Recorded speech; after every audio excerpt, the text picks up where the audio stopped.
नमस्कार। ख़ास खबर ख़ास नज़र कार्यक्रम में मैं रत्नाकर त्रिपाठी एक बार फिर आपका स्वागत करता हूं। आज चर्चा बिहार का, जहां पर एनडीए ने स्पष्ट बहुमत हासिल कर लिया है, लेकिन दृश्य अभी भी बहुत रोचक बना हुआ है। सियासी सस्पेंस अब भी कायम है, क्योंकि कहा जा रहा है कि लालू यादव की पार्टी राष्ट्रीय जनता दल अब भी हार मानने के लिए तैयार नहीं है। और वह हार माने भी क्यों? आखिर राज्य में सबसे ज़्यादा सीटें उसने हासिल की हैं एक इंडिविजुअल पार्टी के तौर पर। एनडीए ने भले ही स्पष्ट बहुमत हासिल कर लिया हो, लेकिन यदि विधायकों की संख्या के लिहाज से देखें तो लालू यादव के बेटे तेजस्वी अपनी पार्टी को उस स्थिति में ले आए हैं कि बिहार में उसे सबसे ज़्यादा सीट हासिल हुई हैं। एनडीए ने घोषित कर दिया कि नीतीश कुमार ही एक बार फिर उसके मुख्यमंत्री होंगे। ये पैक्ट चुनाव से पहले ही हो चुका था। सीटों के बंटवारे से पहले ये बात मान ली गई थी कि यदि एनडीए जीतता है तो नीतीश कुमार अगले मुख्यमंत्री बनेंगे। लेकिन कहा जा रहा है कि लालू यादव की पार्टी यानी राष्ट्रीय जनता दल के लालटेन ने अब भी अपनी रोशनी खोई नहीं है। वो टिमटिमाती रोशनी के साए में उन उजालों की तलाश कर रही है जिससे उसके सरकार में आने का रास्ता साफ हो सके। यह बहुत मुश्किल भी नज़र नहीं आता है। बिहार में यदि जीतन राम मांझी की पार्टी और असदुद्दीन ओवैसी की पार्टी के लोगों को जोड़ लिया जाए और एक आध फैक्टर और यदि लालू की पार्टी के पक्ष में आ जाए तो तेजस्वी यादव निश्चित रूप से राज्यपाल से दावा कर सकते हैं कि सबसे बड़ा दल होने के नाते पहले उन्हें सदन में बहुमत साबित करने का मौका दिया जाए। इसे देखकर बीजेपी, खास तौर से मतलब एनडीए के सारे अलायंस दल बहुत ज़्यादा चौकन्ने दिख रहे हैं। जीतन राम मांझी से लगातार बातचीत चल रही है। ये देखने की कोशिश की जा रही है कि कोई भी तरीके से कोई विधायक आरजेडी के खेमे में न चला जाए। कांग्रेस ने आज ही कहा है नीतीश कुमार को लक्ष्य करते हुए कि बकरे की मां कब तक खैर मनाएगी। तो खैर मनाने की स्थिति तो अभी एनडीए के लिए नज़र नहीं आ रही है, क्योंकि तेजस्वी यादव की पार्टी पूरी कोशिश में लगी हुई है कि जाती हुई बाजी को, फिसलती हुई बाजी को अपने पक्ष में कर ले। आज के कार्यक्रम में इन्हीं सारे पहलुओं पर चर्चा करेंगे कि लालू के लाल यानी तेजस्वी अब क्या कर सकते हैं। कार्यक्रम शुरू करने से पहले देखिए हमारी ये खास प्रस्तुति।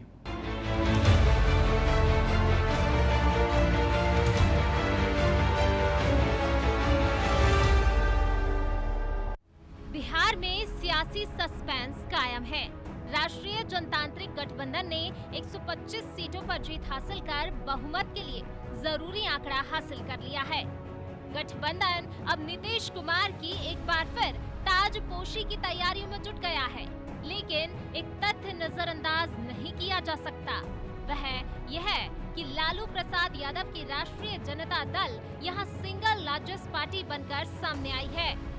और ऐसे में एसआर बोम्मई केस का हवाला देकर तेजस्वी यादव मांग कर सकते हैं कि राज्यपाल पहले उन्हें सरकार बनने के लिए आमंत्रित करे। यदि राजभवन इसके लिए राजी हो जाता है तो फिर समीकरण पलट सकते हैं।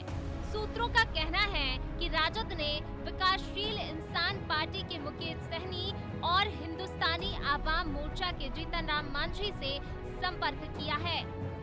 सूत्र ने स्वीकार किया कि राजद को अब तक कोई सकारात्मक प्रतिक्रिया नहीं मिली है, लेकिन पार्टी का कहना है कि हमारे रास्ते खुले रहेंगे। राजद सूत्र ने कहा कि मुकेश सहनी डिप्टी सीएम बनना चाहते हैं और पार्टी उन्हें यह पद दे सकती है। मालूम हो कि महागठबंधन को इस चुनाव में 110 सीटें मिली हैं। इस धड़े को सरकार बनाने के लिए 12 और विधायकों की जरूरत है।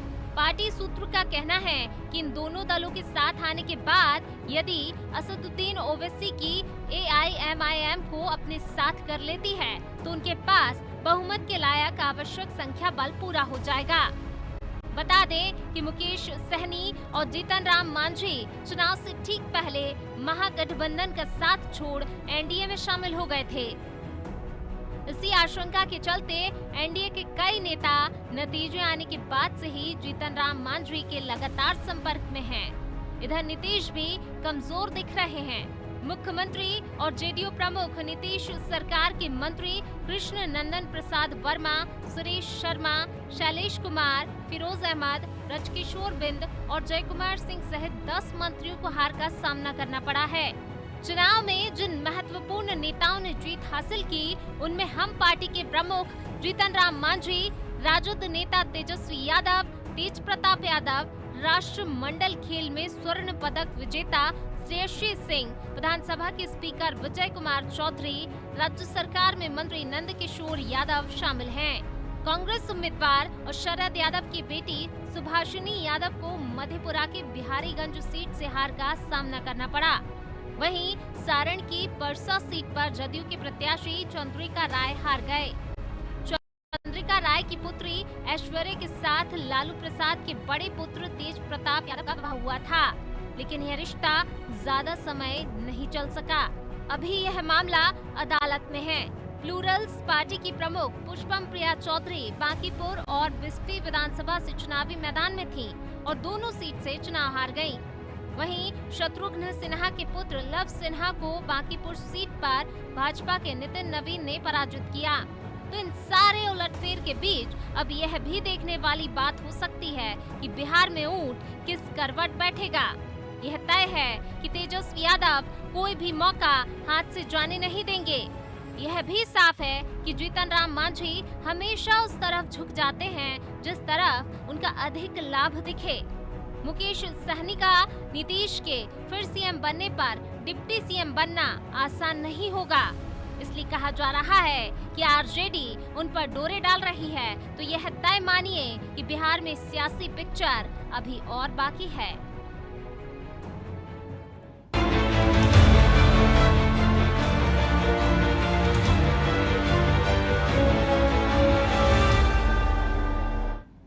दरअसल जिस भी राज्य में क्षेत्रीय दल ताकतवर होते हैं या सरकार बनाने गिराने में उनकी भूमिका बढ़ती जाती है, वहाँ उसी तरीके के समीकरण देखने मिलते हैं जैसा हम बिहार में देख रहे हैं, जैसा पहले हमने उत्तर प्रदेश में देखा है।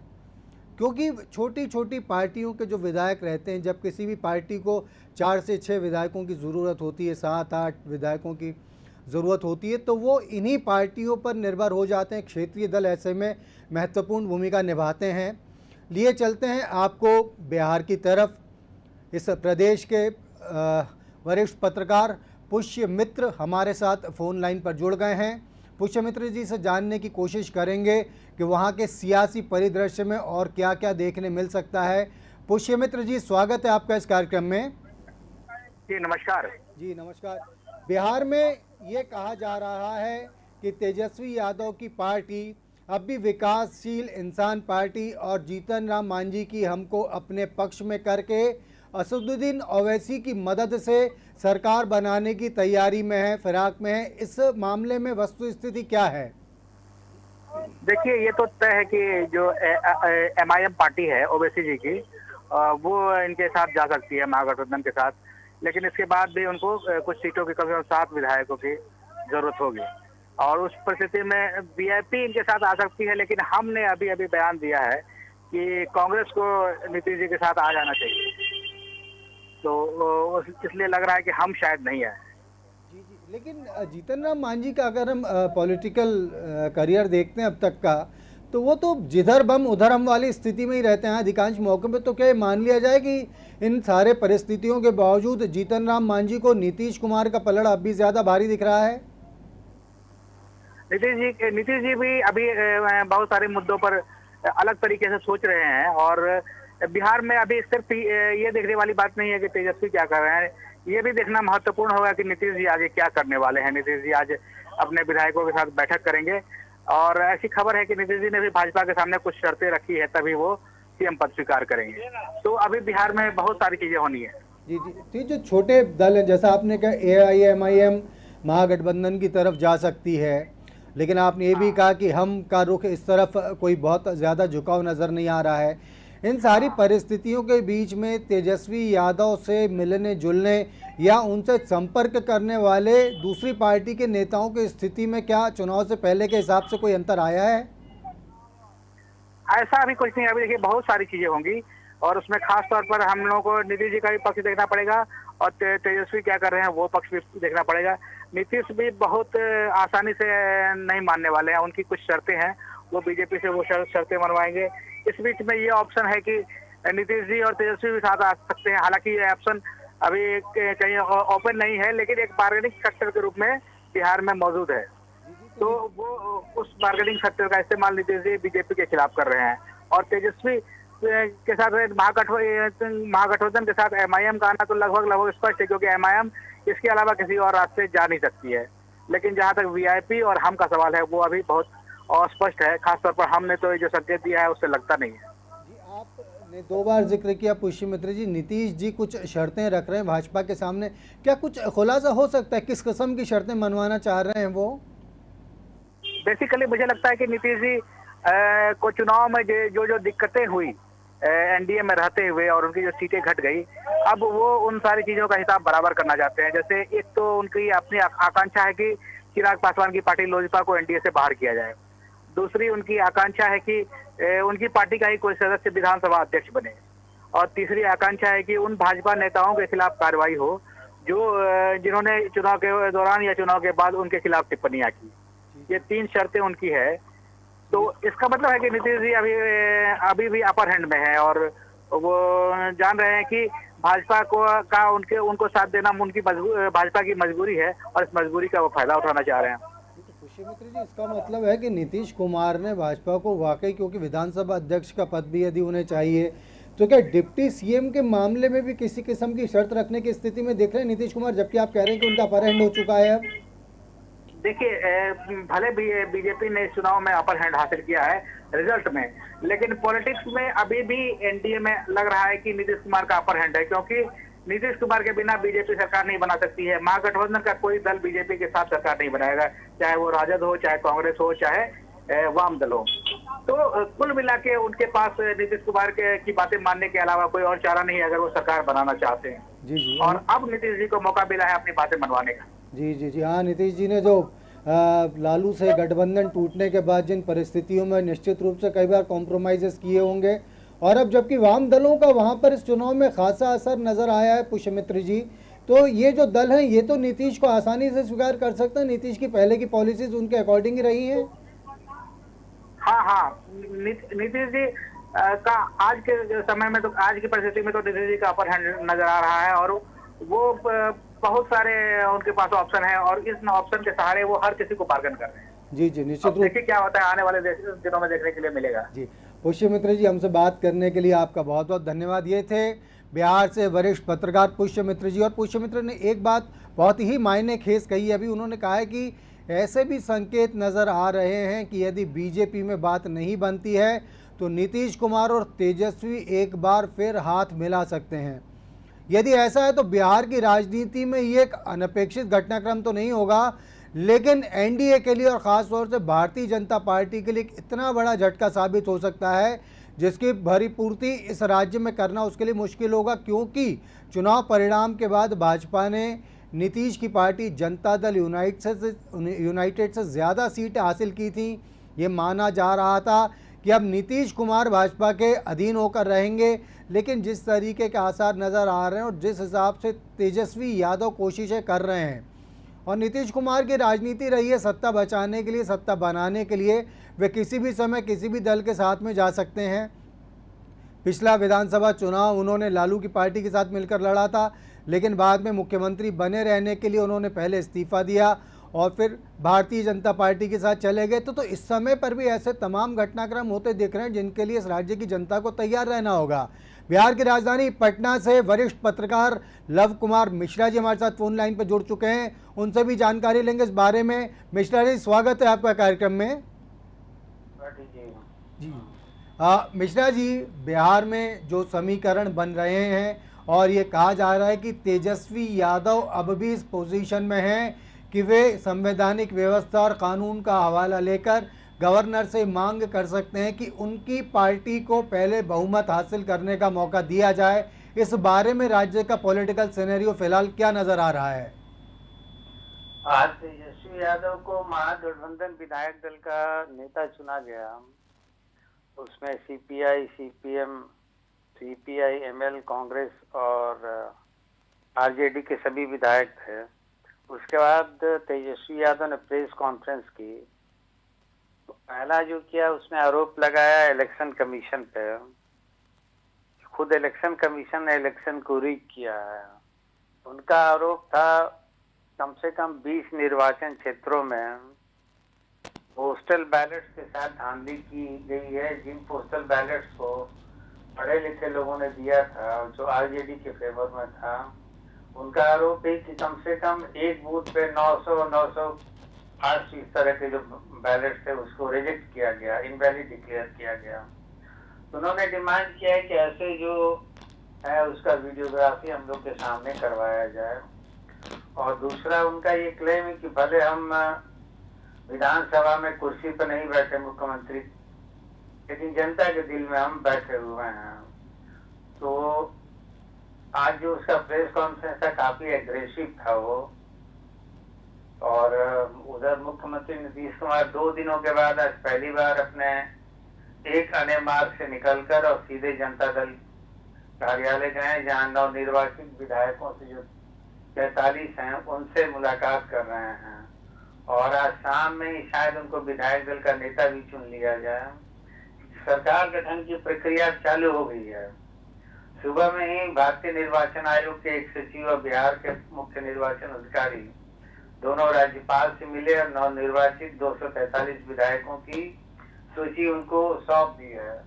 अब राज्यपाल जी का काम होगा नया विधानसभा बुलवाना, नया गठन करने का, क्योंकि अब उनको पूरा लिस्ट मिल गया है। लेकिन उसके पहले आज ही कैबिनेट मीटिंग शायद नीतीश कुमार कर ले, क्योंकि परसों दिवाली के कारण वो बंद रहेगा।